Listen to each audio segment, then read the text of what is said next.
क्रांति पथ न्यूज़ की तरफ से मैं रमाशंकर वीर एडवोकेट और मेरे संवाददाता यशवंत कुमार के साथ हूँ।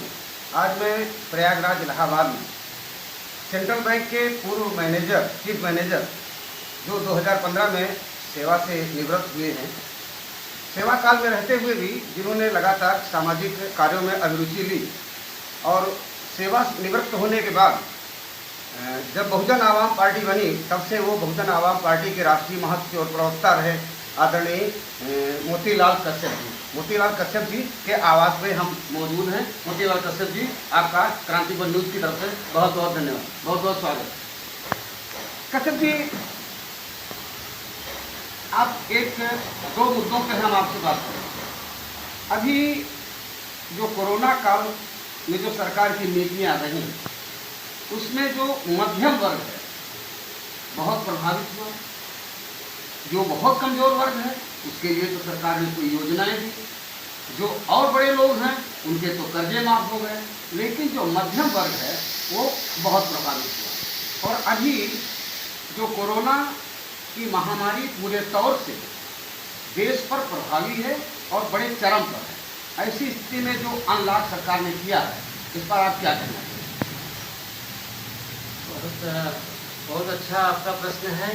खासतौर से देश की आर्थिक मुद्दे और जो हमारे पूरे देश में जो है एक आर्थिक जो क्षति हुई है, जो देश में जो विषमतावादी जो माहौल बन गया है, ये बड़ा ही दुर्भाग्यपूर्ण है। सरकार का रवैया बिल्कुल ठीक नहीं है। सरकार गलत तरीके से पहले लॉकडाउन किया। जब 500 पेशेंट थे कोरोना पॉजिटिव, तब सरकार ने जो है लॉकडाउन कर दिया और प्रधानमंत्री महोदय ने कहा था हमको खाली 21 दिन दे दीजिए, आप 21 साल के लिए जो है भारत का भविष्य अच्छा हो जाएगा। दुर्भाग्य से उनकी बातें सब फर्जी निकली, पूरी तरह से बेबुनियाद हुई। आज 1 लाख पर डे के एवरेज में जो है पेशेंट बढ़ रहे हैं।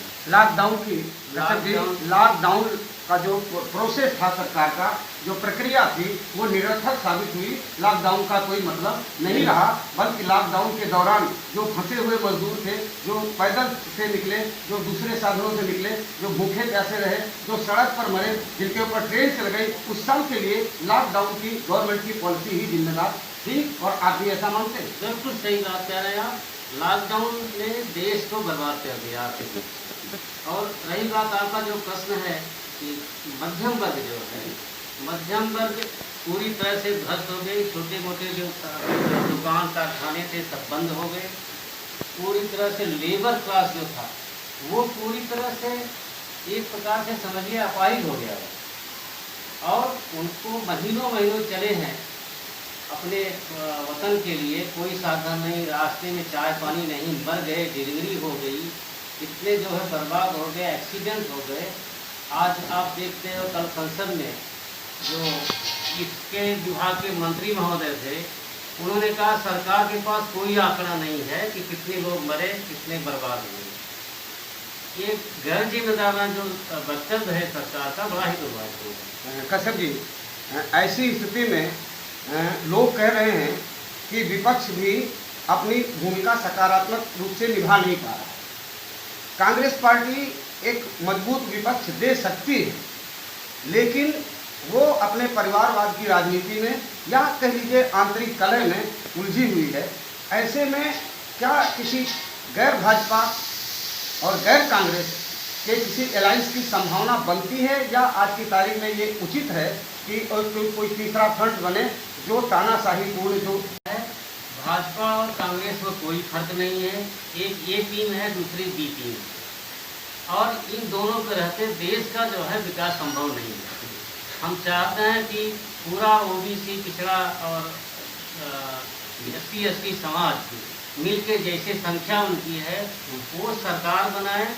और थर्ड फ्रंट की बहुत ज़रूरत है, क्योंकि जो गरीबों की बात सुनने वाला आज की तारीख में कोई नहीं है।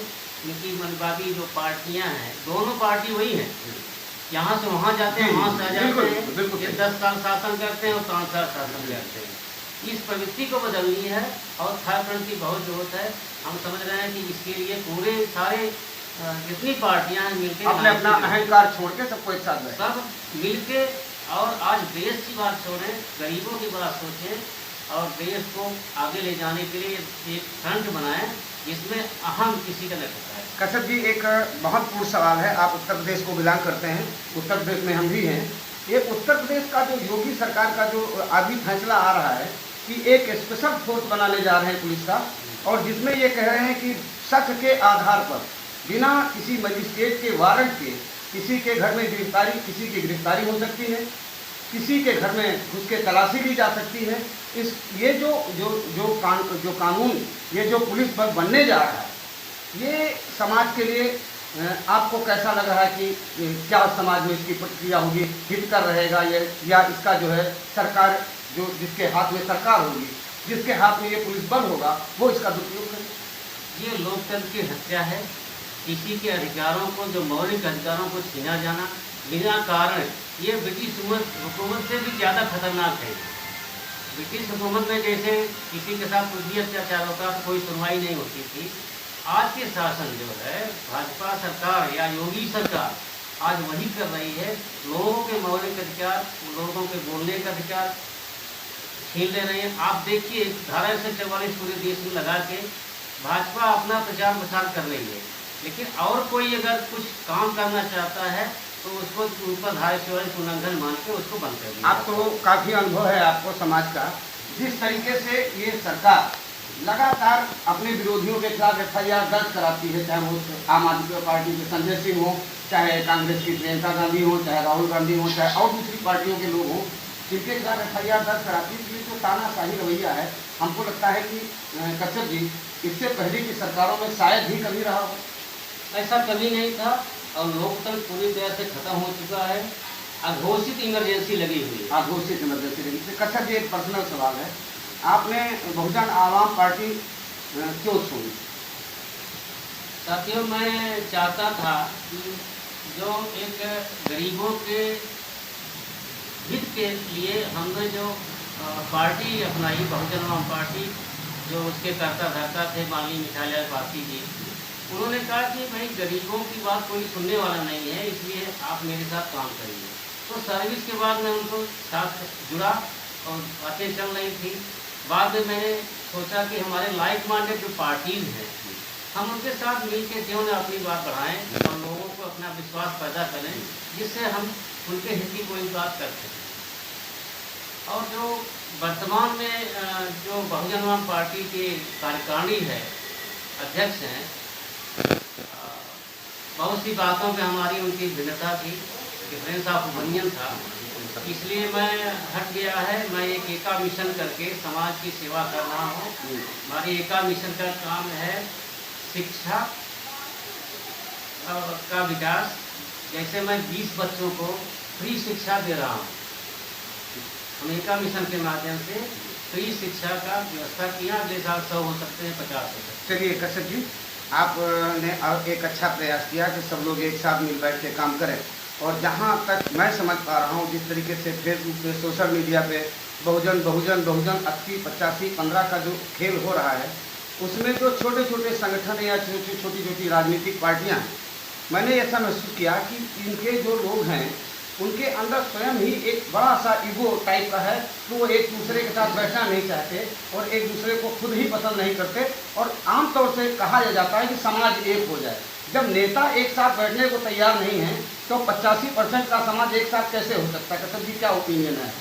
आपकी बात बहुत सही है। हमने प्रयास भी किया और आपके मानवतावादी क्रांति दल ने बहुत अच्छा प्रयास किया कि सब मिलकर काम किया जाए। इसमें ईगो की कोई बात नहीं होनी चाहिए। जब हम देश सेवा के लिए, जब समाज सेवा के लिए पार्टी बनाए हैं, तब हमारे लिए जनता सर्वोपरि है, पार्टी या व्यक्ति नहीं। एका मिशन की तरफ से आप क्या हमारे चैनल पे क्या संदेश देना चाहेंगे समाज? हम ये चाहते हैं, आज ही वक्त है कि आज छोटी छोटी पार्टियां जो है, जो अपनी दुकान लगा के चला रही हैं, वो जो लाइक माइंडेड लोग हैं, अपने ईगो छोड़ करके और देश के समाज के हित में एक फ्रंट बना के आगे आए, जिससे जो है लोगों के हित में काम हो सके। कश्यप जी, इस लाइन में क्या कुछ आप आगे काम बढ़ाएंगे, लोगों के साथ बैठाने का काम करेंगे? अगर हमको अवसर दिया गया, पार्टियां अगर सहमत हुई, मैं चाहूँगा सब इकट्ठा होके इस जो तानाशाही सरकार है, जो पुनः जो है जमींदारी प्रथा ला रही है, उसको उठा फेंकने के लिए हम बिल्कुल प्रयास करते हैं। बहुत बहुत धन्यवाद कश्यप जी, हमारे चैनल से बातचीत करने के लिए। नमस्कार। बहुत बहुत